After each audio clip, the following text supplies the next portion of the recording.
बिस्मिल्लाहिर्रहमानिर्रहीम। शुरू अल्लाह के नाम से जो बहुत मेहरबान और नहायत रहम करने वाला है। जुम्मे को दुरूद शरीफ पढ़ने की फजीलत। नबियों के सुल्तान महबूबे रहमान सल्लल्लाहु अलैहि वसल्लम का फरमाने बरकत निशान है, जिसने मुझ पर रोजे जुम्मा 200 बार दुरूद पाक पढ़ा, उसके 200 साल के गुनाह माफ होंगे। ए आशिकाने रसूल, हम कितने खुशनसीब हैं कि अल्लाह पाक ने अपने प्यारे हबीब सल्लल्लाहु अलैहि वसल्लम के सदके हमें जुम्मतुल मुबारक की नेमत से सरफराज फरमाया।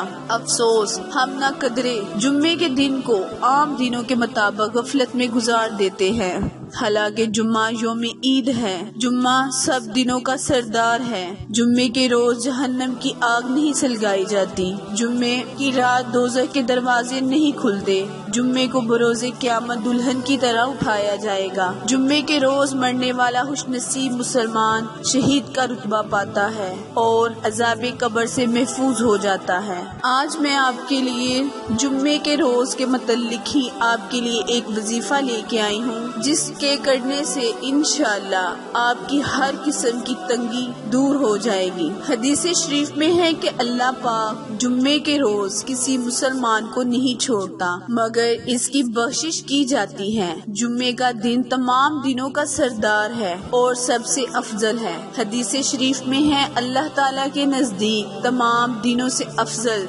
जुम्मे का दिन है और इसमें रहमत इलाही की बारिश होती है और दोज़ख की आग को ठंडा किया जाता है। आज हम आपको जुम्मे के दिन का एक ऐसा आसान वजीफा बताएंगे, जिसके करने से इंशाअल्लाह अल्लाह ताला आपकी हर किस्म की तंगी, चाहे वो रिज़्क़ की तंगी हो, माल की तंगी हो, रोजगार की तंगी हो, अलगर्ज कोई भी तंगी हो, वो दूर हो जाएगी इंशाअल्लाह। ये अमल आपने जुम्मे के दिन करना है। इस अमल की इजाजत आम है। जुम्मे के दिन किसी भी वक्त फजर की नमाज से लेकर मगरिब की अजान से पहले किसी भी वक्त अल्लाहू आपने 100 मर्तबा पढ़ना है। सिर्फ अल्लाहू की एक तस्बीह चलते फिरते, उठते बैठते, फजर की नमाज से लेकर मगरिब की अजान से पहले तक आपने करनी है। ये अमल आपने हर जुम्मे तहसूल मकसद करना है और अगर आप इस अमल को अपनी जिंदगी का मामूल बना लेते हैं तो जिंदगी भर हर किस्म की तंगी से बचे रहेंगे इंशाअल्लाह।